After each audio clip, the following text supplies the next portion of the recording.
Ya, kembali lagi di channel gua, di channel Adi Nugraha Putra. Tapi sebelum gua lanjut apa yang mau gua bahas di episode yang kali ini, silakan tombol like dan komen di video-video gua sebelumnya, dan juga jangan lupa subscribe dan aktifkan tombol lonceng di bawah ini. Oke. Untuk episode ini gue bakal bahas performa tim Italia di kasta Eropa ya, di kancah Eropa. Di sini ini ada tiga kompetisi di Eropa, ada UCL, ada Europa League, ada kompetisi baru buatan UEFA yang baru digelar musim perdananya di musim ini, yaitu UEFA Europa Conference League. Nah, di sini kita Italia mengirimkan satu wakil di UECL, terus di UEL ada 2 wakil. Nah, di sini bakal gua bahas performa 3 tim itu.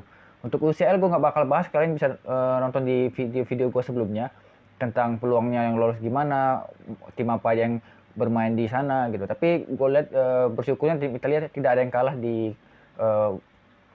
midweek ini, karena di kompetisi Eropa ini tidak ada yang kalah di matchday keempat ini, karena ada 3 tim yang menang, ada 4 tim yang seri, jadi tidak ada yang kalah ya. Bersyukur untuk menaikkan koefisien liga, paling enggak ya liga kita masih bisa, Liga Italia masih bisa eksis di 4 besar, bahkan bisa mungkin naik 3 besar menggeser Jerman, who knows, kita nggak tahu. Nah, di sini gue bakal bahas 3 tim langsung sekaligus, yang utama yang bermain di kasta Eropa, ya kasta kedua Eropa. Ada di pertama gue bakal bahas di Eropa, UEFA Europa League dulu ya. UEL ada 2 tim, ada Napoli sama ada Lazio gitu. Nanti di Conference League-nya gue bakal bahas tentang AS Roma. Gue bakal bahas dari Napoli dulu ya. Napoli ini kalau kita lihat dia berada masuk di grup C. Nanti di grupnya di sini nih, di belakang ini ada nanti grupnya apa, sama dengan peringkat di grupnya ya. Klasemen sementara di grup C Europa League ini ada di sini nanti.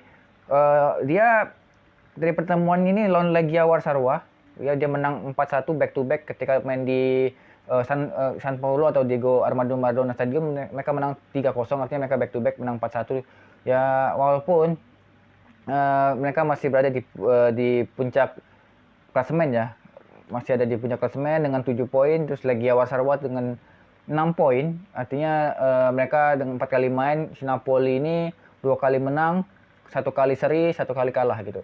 Dan Legia Warszawa ini 2 kali kalah ya, 2 kali menang.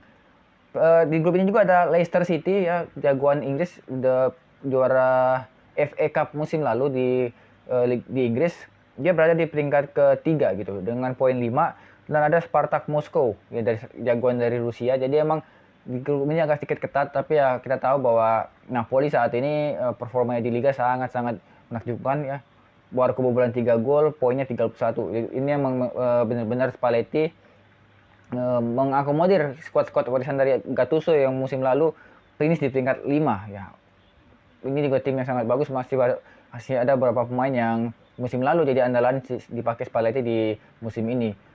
Dengan mereka jadi peringkat pertama di Serie A, otomatis ya mereka sangat fokus untuk paling nggak buat Scudetto ketiga kali buat mereka, sekaligus buat kado buat mendiang Diego Armando Maradona. Mungkin kalau gua sebagai fans Juve di sini ya, gua lebih prefer bahwa Napoli ini bisa calon kuat Scudetto musim depan gitu, khususnya musim ini dengan konsistensi mereka. Tinggal nunggu apakah Spalletti bisa memecahkan mitos, karena dia terkenal sebagai Mr. Runner Up, selalu runner up di liga tapi jago di Coppa Italia. Nah, gua harap Spalletti bisa membuktikan bahwa dia pantas untuk membawa Napoli ini jadi Scudetto di akhir musim atau juara Serie A mungkin di musim ini gitu.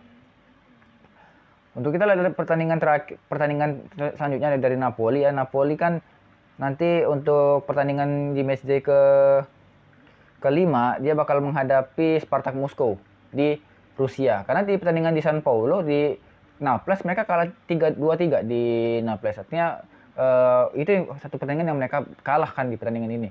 Dan apalagi peluang Napoli untuk lolos masih terbuka, hanya saja dia harus melawan Spartak Moskow dan juga Leicester nanti di pertandingan akhir. Kebetulan kalau lawan Leicester nanti di Naples. Jadi dengan harapan gue masih berharap dia bisa lolos ke babak selanjutnya, karena kompetisi kelas 2 ini juga salah satu tempat pengumpul poin ya, karena kita tahu bahwa bagaimana tim-tim Jerman ataupun tim-tim Spanyol biasanya bisa stabil di peringkat 1 dunia sebagai liga terbaik dengan liga koefisien tertinggi itu karena tim-tim Spanyol tuh bisa dapatkan trofi ataupun poin-poin penting di kompetisi kasta kedua ini karena kalau mereka tim-tim utamanya yang tim-tim besar Spanyolnya itu selalu dapat poin di UCL, tapi tim kasta keduanya seperti Sevilla, Villarreal yang juara bertahan musim lalu ini selalu mendapatkan gelar trofi di sini. Otomatis itu meningkatkan poin untuk koefisien liga. Makanya Liga Spanyol stabil sebagai liga dengan koefisien tertinggi, walaupun sekarang sudah disalip sama Inggris karena kalau kita lihat musim lalu Inggris 2 final tim Inggris di UCL, terus sedangkan di UEL musim lalu ini ada MU versus Villarreal dan itu otomatis meningkatkan poin-poin buat koefisien liga di UEFA. Jadi menurut gua di sini kompetisi penting juga buat Italia karena kalau hanya mengharapkan UCL berat karena kita nggak tahu tim sejauh apa nanti tim-tim Italia di UCL dengan poin posisi pemain yang tidak lebih baik dari tim-tim Eropa yang lain, mungkin masih bawah satu level di bawah tim-tim top Eropa yang lain. Tapi dengan harapan Napoli bisa menjadi ikut andil dalam menambahkan poin di koefisien liga ini ya. Karena musim lalu AC Milan sampai di perempat final dikalahkan sama Man United dan Roma ya paling jauh musim lalu di semifinal akhirnya pun dikalahkan sama Man United. Jadi menurut gua emang kompetisi ini juga penting buat Serie A. Seenggaknya bisa melampaui Jerman gitu di koefisien liga. Oke. Itu dia cukup untuk Napoli, tapi Napoli minggu ini bakal menghadapi Verona, jadi tim kuda hitam lagi ada di top 10, jadi emang Napoli juga dengan kondisi kelelahan karena kompetisi Eropa kan melelahkan ya. Gue harap setelah mereka perjalanan dari Polandia mereka harus kembali ke Naples untuk persiapan lawan Verona. Verona adalah tim yang saat ini jadi buah bibir di Italia ya. Mereka rekor golnya luar biasa, tapi gue nggak tahu apa dia bisa mencetak gol atau mencetak gol ke gawang Napoli yang untuk keempat kalinya kan, karena Napoli baru kebobolan 3 gol gitu. Oke. Untuk next gue bakal bahas timnya lagi itu. Untuk nextnya gue bakal bahas Lazio. Oke.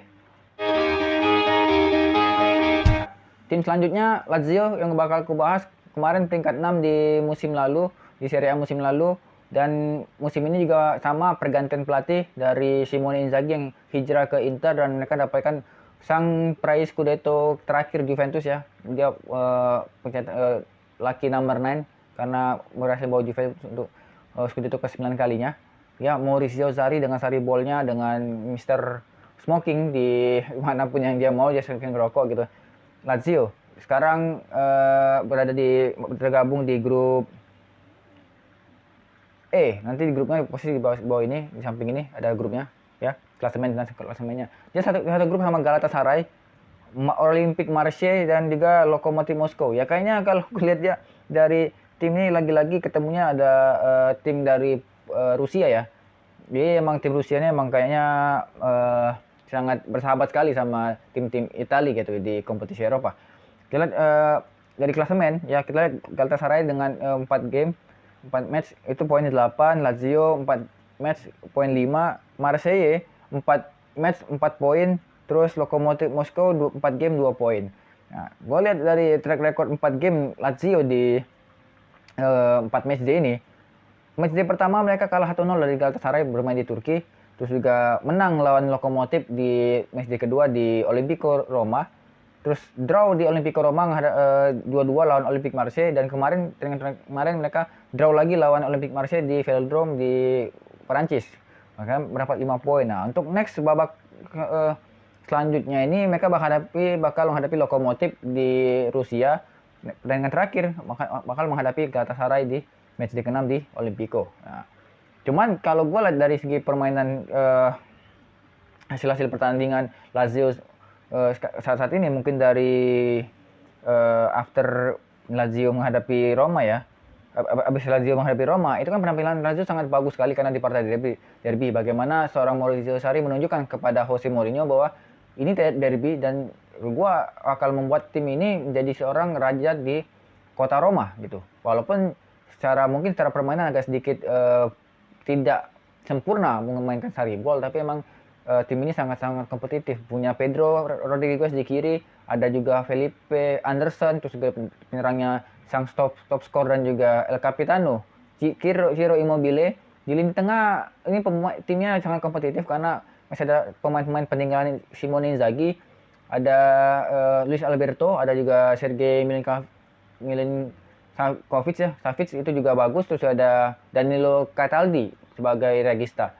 Tiga pemain yang pas cocok untuk di posisi pemainkan pola Saribol, karena kalau gue lihat ini mirip-mirip dengan lini tengah eranya Sarri waktu ketika di Napoli. Mereka punya Alan, mereka punya Jorginho, mereka punya Marek Hamsik gitu. Hanya mungkin dari segi karakteristik mungkin ada pemainan karakternya sedikit berbeda gitu. Ya, mereka punya Serbi di lini belakang, punya Manuel Lazzari di kanannya, punya Else Hisa di kiri, itu ada punya Felipe di tengah gitu, dan kipernya ada Pepe Reina. Ini tim sangat kompetitif, cuman mungkin kurang stabil karena ya mungkin untuk permainan seperti Saribol ini belum sempurna, makanya sehingga Lazio sedikit tertahan di posisi liga, tapi emang termasuk di Eropa. Jadi emang ini Sarri emang kecenderungannya seperti itu. Kalau emang dia lagi trennya menurun, maka performa tim di liga maupun di Eropa juga turun gitu. Nah, gue lihat untuk pertandingan nextnya nih, Lazio kan bakal menghadapi lawan mudah lah, Salernitana ya di matchday ke-12. Jadi paling nggak Sarri udah mulai berkaca buat timnya lebih fokus kemana, atau melepas di Europa League mungkin, karena peluang lolos masih ada. Kalau gue lihat sih peluang untuk lolos runner up tuh masih sangat besar gitu, karena mereka bakal menghadapi Lokomotif. Akhirnya kalau mereka menang kan poinnya 8, dengan harapan Galatasaray menang lawan Marseille, karena kalau Galatasaray menang lawan Marseille poinnya 11 ya, dan Lazio poinnya 8. Nah, nanti otomatis Marseille 4 dan Lokomotif 2. Otomatis di match kelima ini Lazio udah udah pasti lolos ke babak selanjutnya. Kenapa? Karena kalau dengan poin 8 Marseille kalah lawan Galatasaray, poinnya 11, otomatis Marseille nggak bisa lagi mengejar poin Lazio, karena kalau poin akhir pun 7 ya maksimal, dan Lazio udah punya 8 poin. Artinya ketika pertandingan Galatasaray versus Lazio di pertandingan akhir itu sebagai pertandingan formalitas atau siapa perebutan yang menjadi juara grup.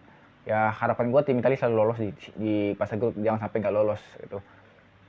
Ya, karena menurut gue Lazio ini timnya unik. Gue jujur Juve belum ketemu Lazio, jadi gue belum bisa bahas untuk menurut gue kelemahan dan kekurangan tim ini. Tapi gue tahu tim ini emang kadang tricky kayak Juve, karena ketika dia lawan tim gede dia bisa menang. Dia dari 3 tim lawan tim gede ya, tim papan atas, mereka kalah lawan Milan 2-0 ya di matchday 3 kalau salah.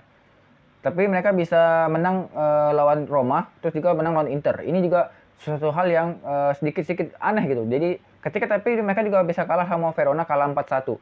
Jadi emang menurut gua emang tim ini agak sedikit tricky. Ketika lawan tim gede mereka punya mental untuk menjadi pemenang, tapi ketika lawan tim kecil mereka tergelincir. Ini persis kayak Juve, makanya mereka tertahan di ranking 7 besar. Jadi maksud gua masih banyak sisi kelemahan yang bisa dieksploitasi di Lazio ini. Masih banyak kekurangan yang harus bisa dibenahi sama Sarri kalau ingin Lazio ini masuk di zona 4 besar. Nah, nanti kalau nanti Lazio ketemu Juve, nanti gue bakal bahas review panjangnya tentang kelebihan dan kekurangan Lazio, dan apa yang bisa dilakukan Juve untuk bisa memenangkan pertandingan lawan Lazio. Nah, nanti tunggu aja di episode selanjutnya bakal gue bahas, karena Juve kebetulan belum melawan nih ini tim, jadi gue nggak bisa bahas banyak gitu ya. Oke, segitu bahas Lazio. Nah, untuk Europa League gue bakal stop, udah cukup karena Italia cuma ada 2 wakil. Nah, ini nanti gue bakal bahas kompetisi baru yang dimana ada satu tim Italia yang bakal bermain di kompetisi ini gitu, dan juga bakal gue lihat peluangnya tim ini untuk bisa juara di kompetisi ini. Jadi apakah tim ini bisa menjadi juara di kompetisi baru ini, atau cuma menjadi ya batas sampai perempat final ataupun gagal total. Tapi menurut gue tim ini masih bisa lolos, masih bisa masuk ke final, bahkan menghadapi tim unggulan, karena dia kompetisi ini dia masuk salah satu tim unggulan di kompetisi ini. Untuk di tim terakhir ada AS Roma yang bermain di UEFA Europa Conference League, kompetisi baru di bawahan naungan UEFA ini, kasta ketiga dari kompetisi Eropa. AS Roma adalah tim yang musim lalu berada di peringkat 7 besar di bawah pelatihan Paulo Fonseca. Musim ini mereka dilatih oleh sang fenomenal The Special One Jose Mourinho, yang dimana kalau kita tahu Roma ini kan lagi tim pembentukan untuk menjadi tim yang punya target jangka panjang ya, karena Mourinho bilang bahwa tim ini dibentuk dalam 3 tahun. Di tahun pertama mereka bisa menargetkan untuk Scudetto paling itu di tahun kedua atau tahun ketiga, karena tahun pertama ini target Mourinho yang dicanangkan dari presiden klubnya itu adalah sebagai masuk zona 4 besar, karena mereka harus masuk di zona Champions League. Karena kalau kita lihat Italia punya 7 tim yang saat ini memperebutkan 4 posisi untuk masuk di zona UCL, karena 7 tim ini yang kemarin berada di posisi 7 besar gitu. Kita nggak tahu apa yang terjadi kalau kita lihat saat ini persaingan Serie A sangat ketat sekali, jadi emang benar-benar kompetisi per match itu sangat diperhitungkan sekali sama Jose Mourinho ini, sampai dia harus mengorbankan satu game yang mereka nanti bakal gue bahas. Jadi kalah yang sangat menyakitkan buat Mourinho, mungkin itu rekor terburuk selama dia ngelatih gitu. Nah, AS Roma tergabung di grup lihat dulu ya, grup C. Nah, nanti grupnya di sini gue seperti biasa sama klasemennya. Grup C ya, dia bersama dengan Bodo Glimt, ini klub dari Norwegia. Kalau gue lihat dari grup dari Norwegia. Ini dulu klubnya di Jens Peter Hauge, pemain Milan. Dulu klubnya di sini. Gitu. Ini peringkat 1 dengan poin 8 dari 4 match. AS Roma peringkat 2 dengan 4 game 7 poin. Zorya ini dari klub Ukraina. Ya, dengan poin 6 dari 4 laga. Terus ada CSKA Sofia dari Liga Bulgaria. 4 game 1 poin. Nah, gue ngerti kenapa UEFA bikin kompetisi ini, karena untuk mengakomodir tim-tim kecil, tim-tim Eropa Timur yang mungkin kesempatan mereka untuk bermain di Europa League atau bahkan Liga Champions sangat sulit gitu. Karena dengan adanya kompetisi ini membuat tim-tim Eropa Timur, utamanya ya tim-tim kecil ini, agak bisa bersemangat karena mereka punya wadah untuk bisa tampil eksis di kompetisi Eropa. Walaupun kompetisi ini bukan kompetisi utama seperti Champions League, karena untuk tembus ke Champions League mereka butuh tahap-tahap yang luar biasa, butuh kualifikasi yang sangat panjang. Ya mereka pun kadang cuma sampai di kualifikasi 2, karena kalau kualifikasi 3 mereka udah ketemu tim-tim yang liga-liga dari Liga 10 besar, seperti mungkin ketemu Liga Belanda, Liga Portugal, otomatis ya kesempatan mereka untuk lolos terputus di situ. Nah, dengan adanya kompetisi ini, seenggaknya mengakomodir tim-tim ini untuk bisa eksis di kompetisi Eropa, walaupun secara gengsi ya sangat jauh dibandingkan dengan kasta nomor 2 dah, dengan Europa League. Nah, tapi dengan ini mereka bisa menunjukkan bahwa kami tim bisa bersaing di Eropa, walaupun kompetisinya tidak seketat UEFA Champions League gitu. Di musim pertama ini ada AS Roma ya, salah satu unggulan. Satu lagi ada Tottenham Hotspur. Nah, Tottenham Hotspur ini lagi bahan jadi trending topik karena mereka baru menunjuk pelatih baru. Pelatihnya adalah Antonio Conte. Ini pelatih ini sungguh fenomenal. Jadi dia dimanapun dia ngelatih, ini bisa jadi juara di kompetisi lokal. Kompetisi lokal, bukan kompetisi Eropa. Ya, kompetisi lokal. Di Juve, di Inter, di Chelsea dia bisa juara. Akankah di Tottenham Hotspur ini bisa menjadi juara di kompetisi lokal? Itu sangat berat. Kompetisi di Inggris kan sangat berat banget. Dia masuk anggota Big Six. Tapi kita lihat 4 besar Liga Inggris adalah 4 besar yang tim yang punya kualitas dan kualitas pemain, kedalaman skuad yang sangat-sangat baik. Ada Chelsea, ada Liverpool, Manchester City, Manchester United. Itu 4 besar yang ada saat ini di Premier League, khususnya musim lalu. Nah, ini kan harus dipecahkan sama Conte. Kalau Conte emang pengen berprestasi di Inggris, dengan harapan mungkin sampai akhir musim Conte mungkin mengincar Piala Liga, karena untuk motivasi dia sebelum musim depan. Nah, dia baru bisa dibelikan pemain yang sesuka hati gitu, suka hatinya gitu. Jadi emang untuk di kompetisi ini mungkin Conte juga bisa motivasi untuk memecahkan rekor buruknya di kompetisi Eropa. Karena kalau di UCL Conte ini prestasi terbaiknya adalah di Juve musim 2012-2013 itu sampai perempat final, kalah back to back 2-0 lawan Bayern Munich. Itu yang prestasi terbaik. Setelah itu 16 besar fase grup, 16 besar fase grup. Ya seperti itulah Conte karena dia fokusnya ke liga dan permainan yang sangat intensitas penuh, energi, terus fisikal itu juga nggak cukup buat bermain di 3 laga dalam 1 pekan. Gitu. Jadi gue belum sempat bahas Roma, gue bahas dulu yang persaingan karena kalau gue bahas Roma nanti di mana. Jadi ini salah satu tim unggul yang mungkin yang bakal bisa memberatkan Jose Mourinho kalau mereka ingin juara. Gitu. Jadi kalau emang Roma bisa ngambil kompetisi ini, paling nggak tim Italia bisa menambahkan poin di koefisien liga. Jadi maksud gue banyak kompetisi di Eropa ini semakin banyak membuat tim-tim Italia harusnya cepat bangkit, cepat bangun dari tidurnya karena kompetisi semakin banyak kompetisi bakal sering buat koefisien liga kita semakin bagus. Nah, karena tim-tim Inggris nggak bakal ngambil fokus ini. Kalau Tottenham fokus yang di juara di sini, ini bakal seru karena mungkin kita sebagai fans lebih pengen finalnya tuh ya Tottenham Hotspur lawan Roma karena bakal pertemuan lagi Mourinho ketemu mantan timnya karena Mourinho sempat dipecat musim lalu ya Mourinho bakal ketemu Spurs dengan ketemu para pemain-pemainnya gitu. Nah udah cukup gue bakal bahas Spurs, gue nggak bakal bahas Spurs banyak, itu banyak intro aja. Nah gue bakal balik lagi ke bahas AS Roma ya. Jadi AS Roma udah lihat klasemennya berada di peringkat 2. Nah gue bakal lihat dari jadwal Roma dari pertandingan pertama ya, dari pertandingan fase grupnya. Menang lawan CSKA Sofia 5-1 di Olimpico. Match kedua mereka menghadapi Zorya, menang 0-3. Nah, di match ketiga ini agak sedikit apa ya menurut gua? Sedikit gambling mungkin dari Jose Mourinho. Mereka kalah 6-1 dari Bodo Glimt ini. Dengan dali mereka menghadapi jadwal yang sangat ketat. Kenapa? Sebelum menghadapi Bodo Glimt ini ya, sebelum mereka harus away ke Norwegia, mereka harus menghadapi Grande Partita Juventus versus Roma. Nah, yang di mana preview dan reviewnya ada di video gua yang di episode pertama dan kedua, bisa ditonton. Nah, ini yang menyebabkan Mourinho mungkin sedikit kelelahan ketika menghadapi Juventus ini. Otomatis dia merotasi semua skuadnya kecuali penjaga gawang Rui Patricio sama satu pemain lupa siapa yang ini. Semuanya cadangan. Nah, dengan dali karena next match lawan Bordeaux ini mereka harus menghadapi pimpinan klasemen yaitu Napoli yang saat itu lagi gacor-gacornya bahkan belum kalah, belum seri juga.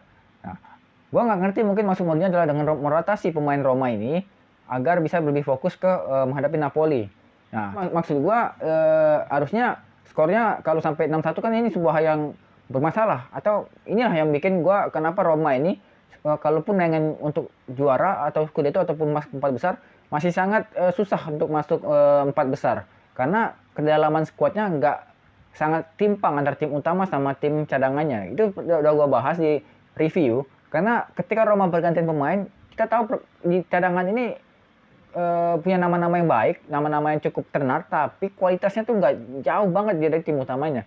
Oke, mungkin mereka punya El Shaarawy, Borja Mayoral, gitu-gitu aja. Tapi ketika mereka bermain itu nggak bisa menutupi kekuatan timnya. Makanya ketika Roma tertinggal, terus mereka harus menyerang, ya mereka nggak bisa untuk bisa membalikkan keadaan gitu. Karena kualitas pemain cadangannya timpang. Kalau mereka pakai terus-menerus pakai pemain utamanya, ya kelelahan gitu. Ini maksud gue yang jadi pelajaran mungkin Mourinho ke depannya atau manajemen Roma, mereka harus bisa mencari pemain pengganti atau pemain pelapis yang punya kekuatan setara gitu. Masalahnya Roma banyak pemain Deadwood, pemain yang bergaji tinggi tapi nggak bisa dijual karena pemainnya nggak mau pindah ke klub yang lebih kecil ataupun yang gajinya lebih kecil.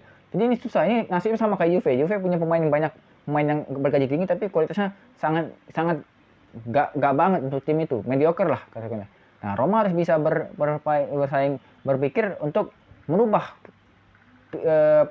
tim ini jadi agar lebih kompetitif. Karena kalau main hanya dengan 13 pemain, katakanlah 11 pemain utama plus 2 pemain pengganti, keteteran karena kompetisi makin panjang. Belum Roma nanti ini baru menghadapi 3 partai berat. Juve, Bodo Glimt sama langsung Napoli. Itu langsung straight 1 minggu. Nah, kemarin mereka main di Olimpico. Skor dengan pemain intinya mereka, skornya 2-2. Gue nggak ngerti apa yang salah di Roma ini. Karena dengan skor 2-2, dengan pemain inti mereka skornya 2-2. Mereka cadangan mereka dibantai 6-1. Inilah maksudnya ini Roma jadi juara grup di sini karena grupnya ya rata-rata kualitasnya di bawah Roma. Apalagi dengan pelatih fenomenal macam Mourinho, nggak mungkin ya menargetkan untuk jadi posisi kedua di grup ini.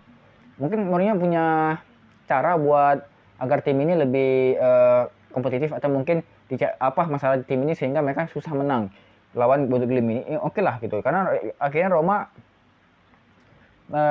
hanya menang lawan Cagliari. Karena apa? Mental mereka 1-2, karena mereka comeback saat itu ya, karena lawannya Cagliari. Ketika lawan Milan, ya mereka mungkin drop di situ karena mungkin kelelahan habis lawan Milan. Bisa jadi mereka kelelahan lawan Milan, ya. Tapi itu nggak bisa dipatokan karena dengan squad dengan Milan, oke lah mereka mungkin ketimpangan kualitas. Tapi lawan Bodo ini mereka bisa menang, paling nggak mereka bisa ambil, ya menang tipis lah, walaupun nggak bisa menang bantai. Bahkan mereka juga hampir kalah ya, hampir kalah karena mereka akhirnya mencetak gol itu di menit 84. Mereka ternyata tinggal 1-2, bayangin tinggal 1-2 gitu. Pokoknya babak pertama itu skornya 0-1.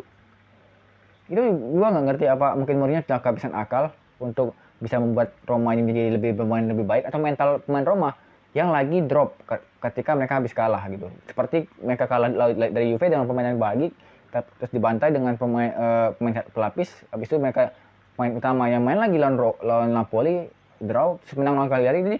Ini emang nggak stabil. Jadi emang menurut gua Roma untuk masuk untuk lolos di Eropa ini masih bisa, tapi untuk 4 besar di liga ini mereka butuh PR yang sangat banyak, karena mereka kalau kita lihat rekor di liga ya, untuk 4 masuk 4 apa, mereka udah menghadapi Juve, menghadapi Roma, menghadapi Napoli, Lazio, mereka tidak pernah dapat poin, hanya tidak pernah menang, bahkan mendapat 1 poin. Artinya apa? PR berat menanti Roma, karena satu syarat untuk bisa masuk 4 besar ya kita harus kalahkan rival-rival kita yang di atas ini. Kenapa? Kalau kita kalahkan, poin mereka nggak nambah, poin kita nambah gitu. Tapi kalau kita cuma menang lawan tim papan bawah, tapi lawan mereka ini kita nggak menang, ya hasil kayak Roma musim lalu di bawah Fonseca peringkat 7. Kenapa? Karena Roma kalah di lawan 6 tim di atasnya. Mereka kalah lawan Juve, mereka nggak menang, lawan Inter mereka nggak menang, lawan itu mereka nggak menang. Ya otomatis berat, karena kalau emang harus mau juara atau mau masuk 4 besar, kita harus kalahkan dulu tim yang di atas ini. Karena ya kalau mereka kita bisa kalahkan, poin mereka kan nggak nambah, poin kita yang nambah. Jadi emang kayak gitu kalau emang mau pengen eksis di 4 besar untuk bermain di UCL musim depan. Itu yang yang harus dipikirin, itu menurut gua, karena Roma saat ini kan kompetitif, apalagi Mourinho adalah pelatih yang fenomenal.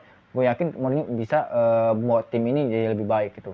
Apalagi yang mungkin jadi juara di Conference League ini, harapan ya bisa jadi juara lah musim ini. Ya, sekian video dari gua. Untuk next matchnya Juve itu bakal ngadepin Fiorentina, nanti gua bakal bikin video preview gua. Ini juga derby papan tengah, kalau gue ini tim papan tengah. Gue bakal bikin preview, ini agak panjang karena gue bakal bahas dari segi plus minus Fiorentina menurut gua gitu ya. Sekian video dari gua. Makasih yang udah nonton. Sampai jumpa lagi di next episode-nya. Gua Adi di Ngobrol Juve ala gue. Ciao.